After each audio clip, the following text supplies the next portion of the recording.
It's your girl Ashley Lang and back with another video, and today is Documentary Sunday, and I'm going to be watching and talking about the 11-year-old serial killer Mary Bell. Let me sip some tea because that girl was crazy. She was out here terrorizing her neighborhood at the age of 11 years old.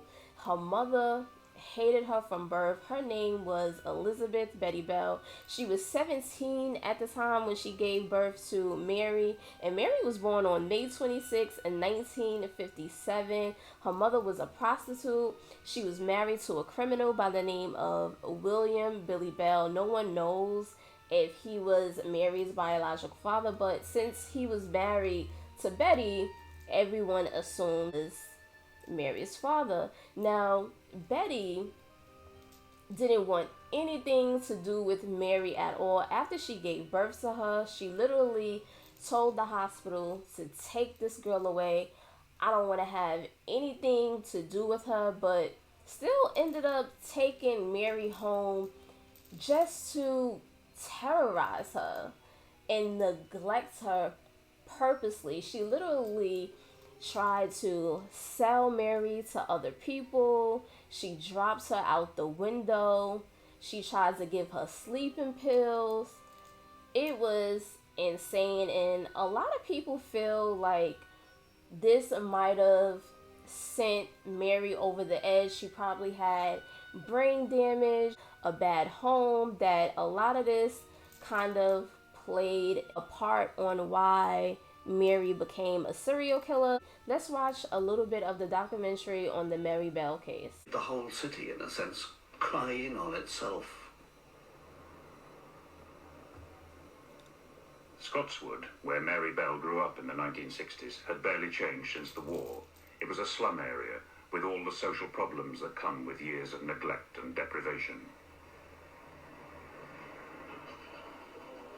There was a lot of notorious families in the area who were well known to the police for drunkenness, minor petty crime and that sort of thing. A lot of pubs in that area, a legacy from the days of the factory, the heavy industrial area, and it was common for husbands to be drunk.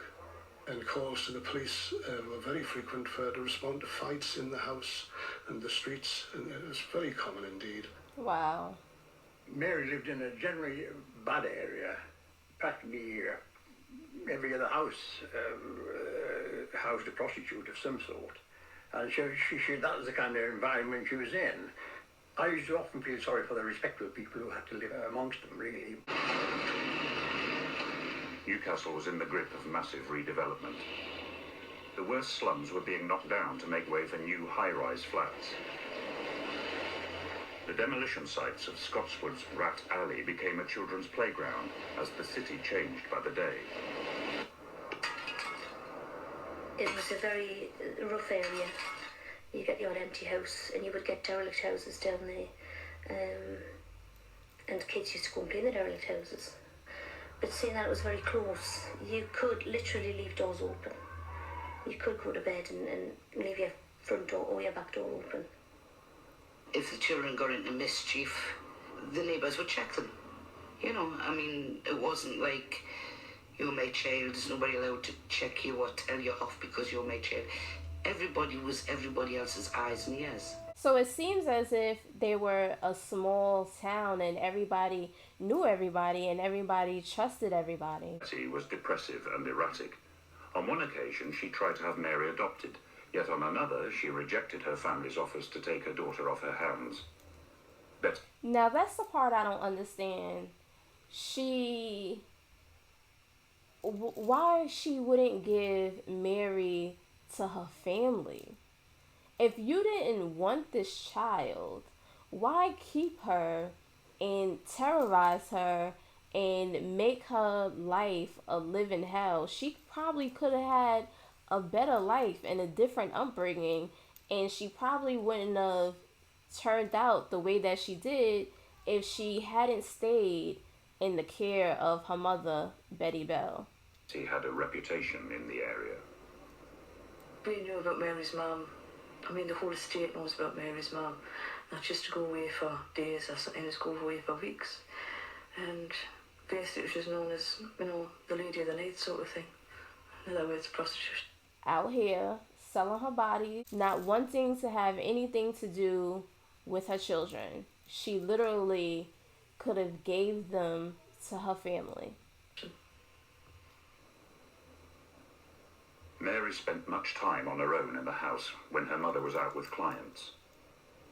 Billy, her father, was a petty criminal and a drunkard. I think he was a pimp. Well, Billy Bell, Mary's father, was well known to the police. He was a big, rough chap, gypsy type in appearance, muscular type of man, not the kind of man one would have liked to meet on a dark night, certainly. But when one considered that Mary was brought up in a household like that, what chance could she possibly have had?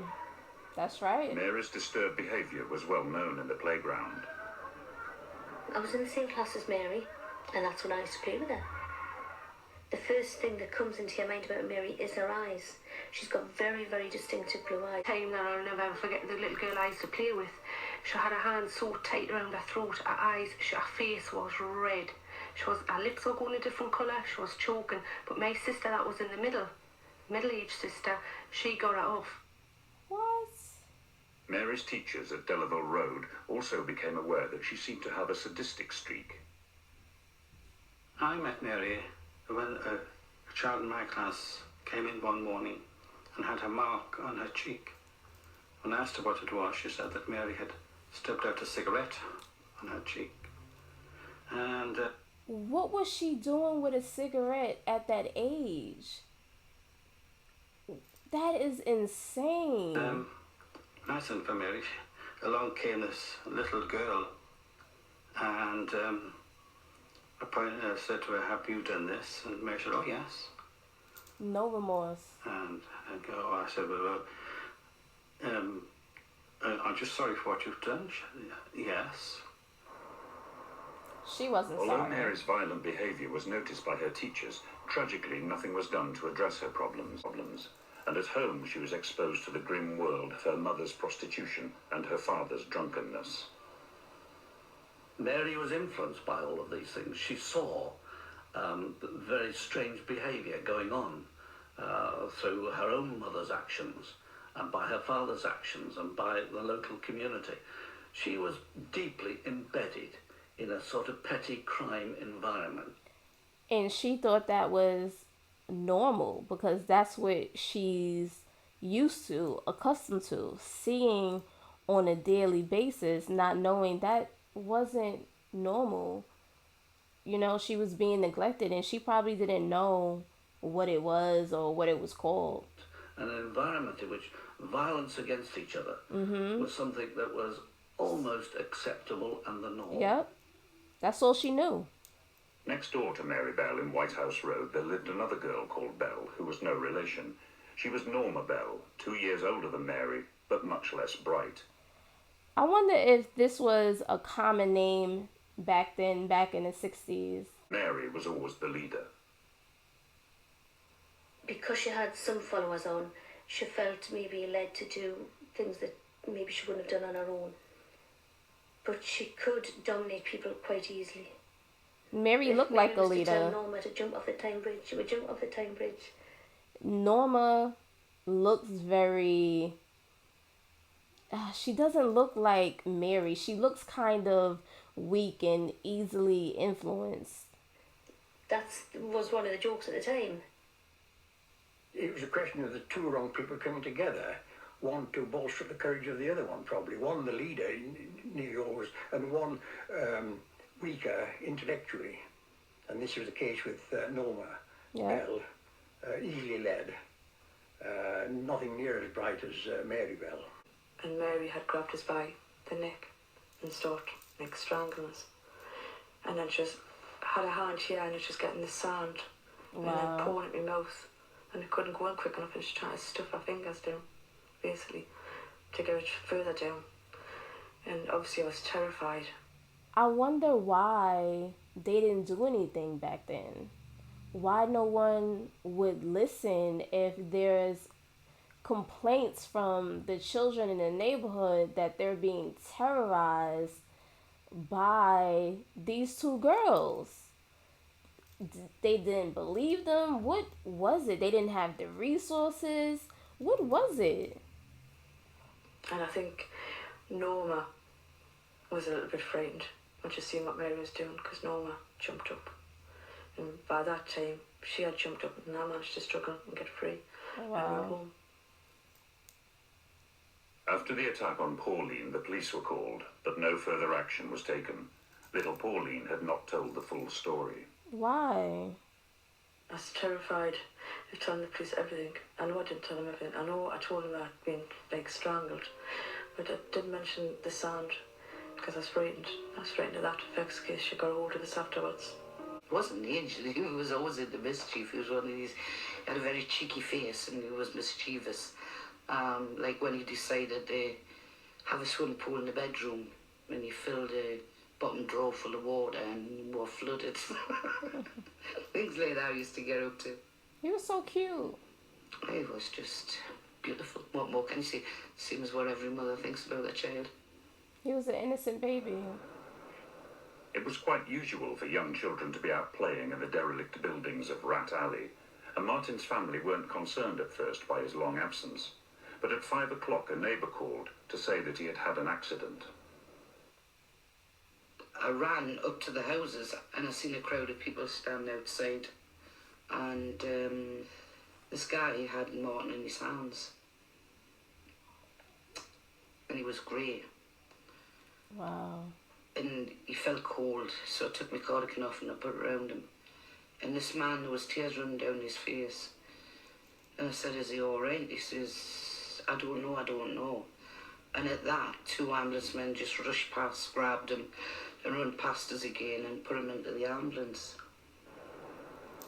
Martin Brown was taken from the derelict house to the local Newcastle hospital and pronounced dead on arrival. I was devastated because he didn't look as if he was dead. There was not a mark on him. There was a little trickle of blood down on his face, but that was it. Because Martin's body had been found in mysterious circumstances upstairs inside an abandoned house, the police were called in to investigate the cause of death. At first I thought maybe some tablets, but that's just because there were some tablets lying around. The previous tenant of the house, which was then empty, had left these tablets around the floor. The pathologist carried out an extensive examination of the boy's throat, but couldn't come to the conclusion that it was violent or not other than a natural death. There was a few theories, like he's maybe getting to the top of the stairs and being frightened to come down because he once fell down the stairs when he was very little. How could you think that a 4-year-old, 3-year-old, 4-year-old just going to randomly just die, like from natural causes? And they said, well, he could have sort of getting a shock. They started calling Martin the Rat Alley boy, which really hurt. What? It did, it really hurt that his name was linked to rats, you know, I mean, wow. It's a terrible thing to do to a small child. That was Mary's doing, because Norma presented as a very pathetic child, and I agree. Mary obviously dominated her. That same Monday, Mary Bell went to school as usual and wrote in her school newsbook, "There were crowds of people beside an old house. I asked what was the matter. There has been a boy who just laid down and died." She drew a picture of the dead body of Martin Brown, and next to it, a bottle and a pill, by which she wrote, "Tablet." These are all the signs that she is the killer. She is the person that killed him. Mary also showed a workman finding the body. This went unnoticed for weeks. How? Mary and Norma used to go to my sister's house to babysit. They were all right to talk to. But after I lost Martin, every time I went up and they were sitting in my sister's house, I would ask questions like, how do you feel? Are you missing him? What? Which I thought was concern on their part for me. Sickening. I thought, isn't this nice to really care how I feel? Just before Martin was buried, they came to my house and asked if they could see him. And I knew that they knew he was dead. So I just looked like blank at them, and I said to the youngest of the two, Mary, she was littler than the other one, I said, well, you can't see Martin, Martin's dead. She says, I know he's dead. She doesn't want to see him in his coffin. With that, I slammed the door in her face, and I just collapsed behind the door, and my husband had to come get us and he had to send for the doctor. Sick. 2 months passed that summer in Newcastle without incident, but the case of Martin Brown was not forgotten. Without a known cause, his death was blamed on the dangerous conditions in the Rat Alley slums. Oh, Newcastle reacted to this situation in perhaps the traditional ways of shock and horror. They didn't even do... The murder They didn't even do a proper autopsy to really get the determination of death. They just assumed. occurred in a part of the city which was being demolished for slum clearance reasons. And the local population marched to complain that this was not being done properly and effectively. And the strange thing was, the little figure at the front of the march carrying one of the banners was Mary Bell. On Wednesday, the 31st of July, Brian Howe, a 3-year-old, was, like so many children in Scotswood, playing unsupervised in the streets. We heard that he had gone missing. And obviously, we didn't connect it with Mary Bell. We just thought that somebody had took him off, or he was lost, wherever. And it wasn't till later that night, and we heard all the police calls.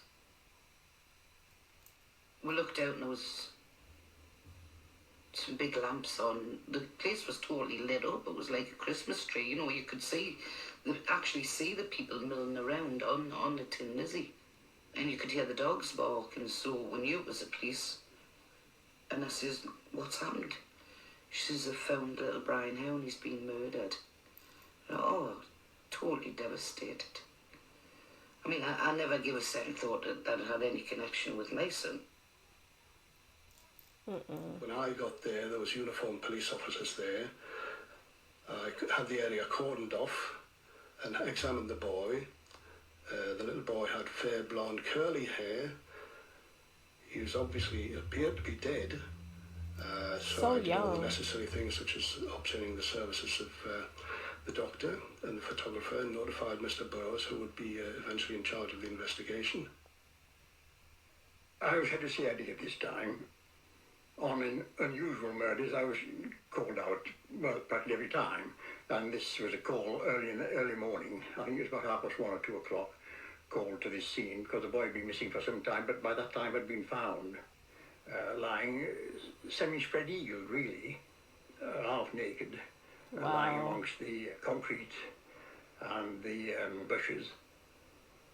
I noticed that there had been snippets of the boy's hair cut off and lying nearby, and his little legs showed that there was puncture wounds in the calves of the legs and other areas of the legs. And it seemed to indicate that perhaps the scissors or whatever had been used to cut the boy's hair had also been used to puncture his legs. The first thing one noticed was the unusual cut marks to the legs. First time I'd ever seen that, of course, and one immediately could see that they'd been caused after death. I gained the impression at the time that the person responsible must have been rather young because of the gentleness of the death. It required a post-mortem examination, and that follows straight. A game that went wrong? The post-mortem showed that Brian Howe had been strangled and that the cut marks were naive attempts to leave initials on the body. The pathologist concluded it was the work of a child. Given the similarities with the death of little Martin Brown, the police now reopened his case too. And then there was with a bombshell that they'd looked back into Martin's death and They weren't 100% certain, but they were 60% sure that Martin had been murdered as well.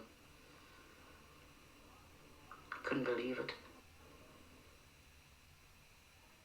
To the horror of the local community, the police now announced that they were searching for a child. And amid the hundreds of suspects, one child, Mary Bell, seemed to want to draw attention to herself. Wow. Sick. Whenever I held, or anyone else held a conference, this one girl's face kept appearing, listening intently to everything that was being said. One couldn't miss her. If you tried, she wanted to be always noticed. Pushing herself forward to listen to what was being said. I think everybody sort of around our area was waiting for something to happen because of what she used to get up to. It was obvious. After a conference and discussion, we decided it was time to have a word with Mary Bell, and Mr. Dobson and I went to the house. They should have been And had so a far word as with I her. recall it, on the first occasion, Mr. Bell, the father, he refused to let us see the young girl, and he had a big Alsatian dog which he threatened to set upon us. But there had been another witness at the waste ground where the murder of Brian Howe took place. A 9-year-old boy with a mental age of 4. He had seen everything. There you had a witness who knew really what had gone on and explained to me what had gone on.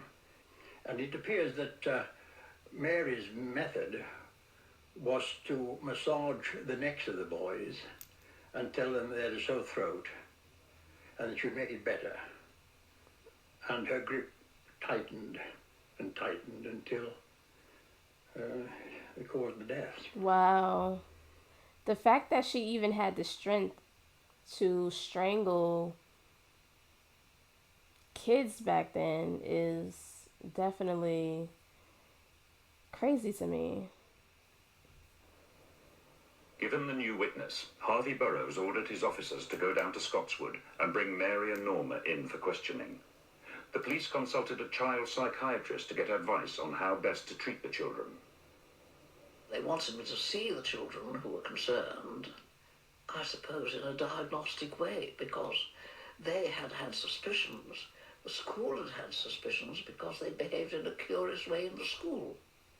They brought me photographs of the little murdered boy. And nobody reported this.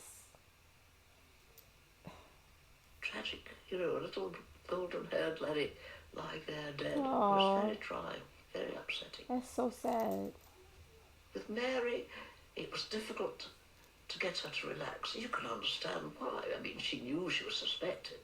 And I gather that when they went to her house, she sat on the man's knee, he was not her father, and said, "Send for my solicitor." You know, she was quite tough in that way. Wow. From the very beginning, right through to the end of the trial, it was a denial on Mary's part.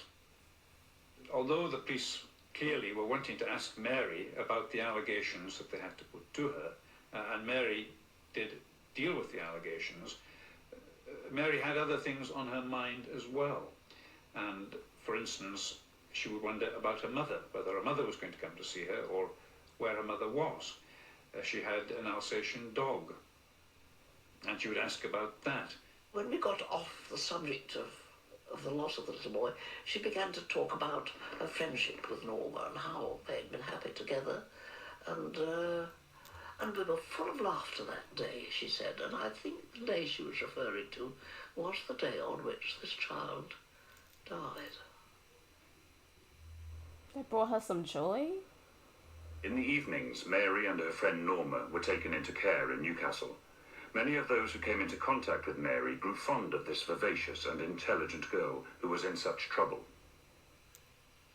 One must have felt sorry for her at the time, there's no question about that, because she was a young girl, she was only 11 years of age. She didn't realise the enormity of her predicament, she didn't realise what she was facing in future life, and during the course of the investigation I frequently took in bags of apples for both her and Norma Joyce.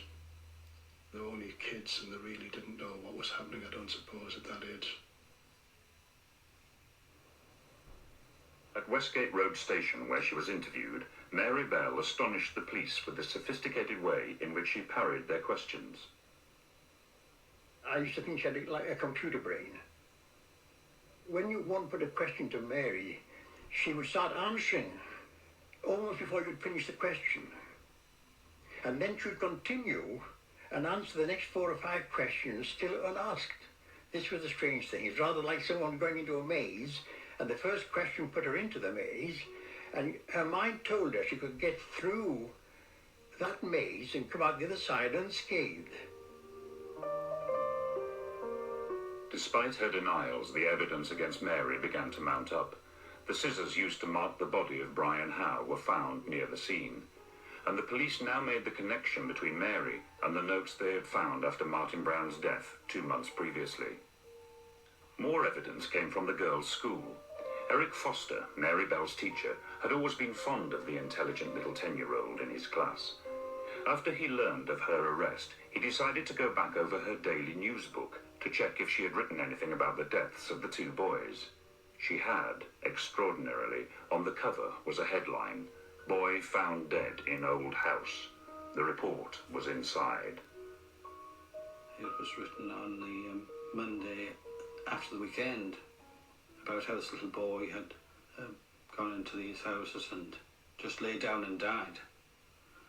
And when the police looked at the book and they saw the drawing at the bottom, there was the tablets arrowed, and the police said, well, of course, that was never disclosed to anyone.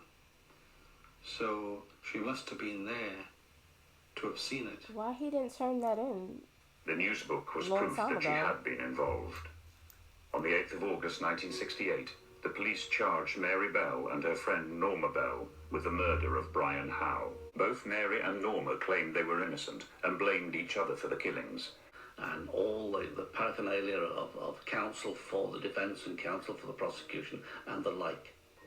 The whole thing focused on these 2 tiny little figures with dark hair, what seemed to be big dark eyes, looking out into the world. The judge set the scene quite well by deciding that the lawyers representing Mary and anybody else there should sit with the client and therefore remove some of the impersonal feel that there might otherwise have been. And even that, which may seem quite a small thing in relation to the whole trial procedure, helped enormously, because Mary was able to speak to me whenever she wanted. I could speak to her whenever I wanted. There was no question of dealing at arm's length, and the jury would be aware of that more relaxed atmosphere as well. That's understandable. Seeing her sitting there, you would wonder how on earth she could be involved in any crime. She looked innocent. She showed no emotion. Looks can be very deceiving. Gave her answers straightforwardly, but constantly maintained that she was not guilty of either of the killings. But there was an incident when she was being cross-examined by Rudolph Lyons, when she did become very upset. She was asked whether she had, and I'm not sure whether it was attempted to strangle a pigeon or had actually killed a pigeon by strangulation. And that upset her greatly. And why? We had to have a break while she recovered from this. What if she was playing mind games? The trial took 9 days. That's what it sounds As time passed, it became ever more apparent to the court that Mary Bell was, in some way, abnormal, quite unlike other children of her age. She had certain things that one felt were missing in her emotions. That was my impression. She was quite, I'm not going to say hard, but she was impervious. She never, of course, admitted to having done any of these things. The other little girl was quite easy. She was relaxed. She was not very bright.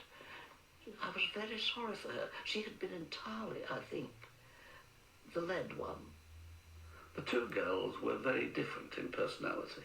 Mary, very bright and sharp, and could answer back to the counsel when they questioned her. She could make quite witty little remarks. The other girl was not as bright.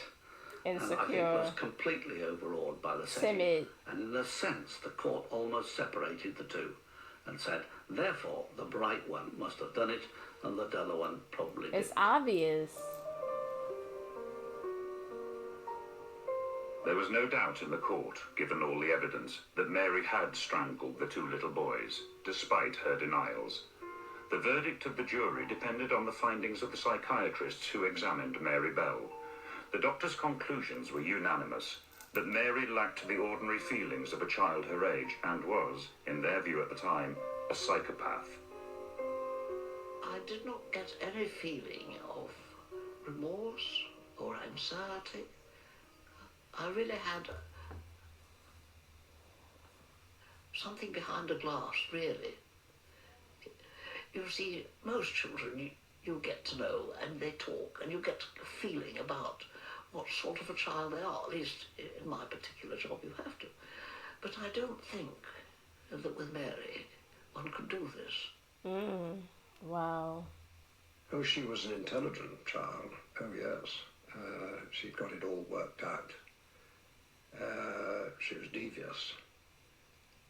And that's very often a characteristic of a psychopath, is that they have considerable intelligence and resource and cunning.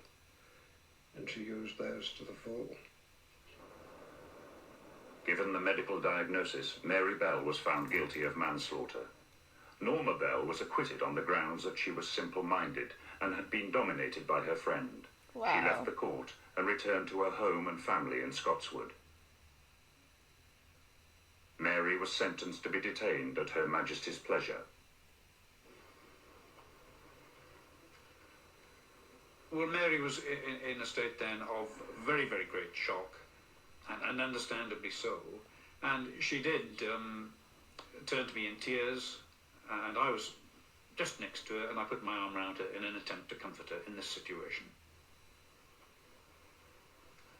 I felt as if, yeah, that's the way it should be. And I hated that girl. I hated both them girls. I hated them for what they'd done to me. And if I could have gotten a hold of them at the time, I would have done what majority of people And she would has have done. I would have every right. been in court the next week. Every right to feel that way. But having been found guilty of manslaughter, the authorities' duty was to rehabilitate and not to punish Mary Bell. The newspapers agreed. Even The Sun, in contrast to its attitude to the Bulger case 25 years later, called for a humane and caring approach to the little girl killer. But the problem was that her case, at that time, was unique. New. Probably She the was first too case. young to be the subject of a hospital order under the Mental Health Act. That wasn't an option. And one of the strange features of this trial was that after she had been convicted, it wasn't apparent that anybody had really applied their minds as to where she was going to spend the first night after sentence. After much toing and froing, it was decided that she should go to an approved school with secure accommodation, Red Bank in Lancashire. Here Mary would be looked after and given the attention and even love she craved and lacked at home. Mary was, and I believe still is, a very attractive personality, a very lively mind, and with quite a lot of gifts in the artistic field and the capacity to write well. But didn't she escape?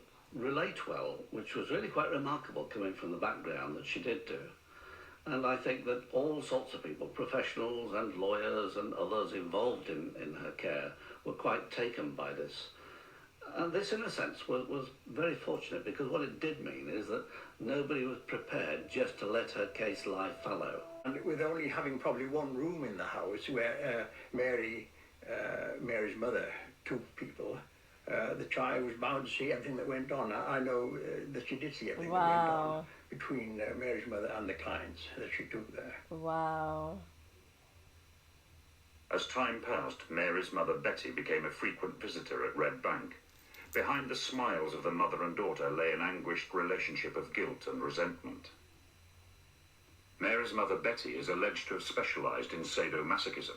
Some thought this must have influenced Mary.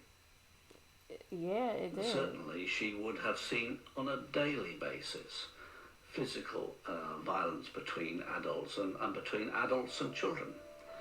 And I'm pretty certain she would have known perhaps even sexual violence and sexual attacks between adults and children as part of the norm. Whilst Mary was in Red Bank, her mother received a letter blaming her for ruining her life. Please, ma'am, put my tiny mind at ease. Tell judge and jury on your knees.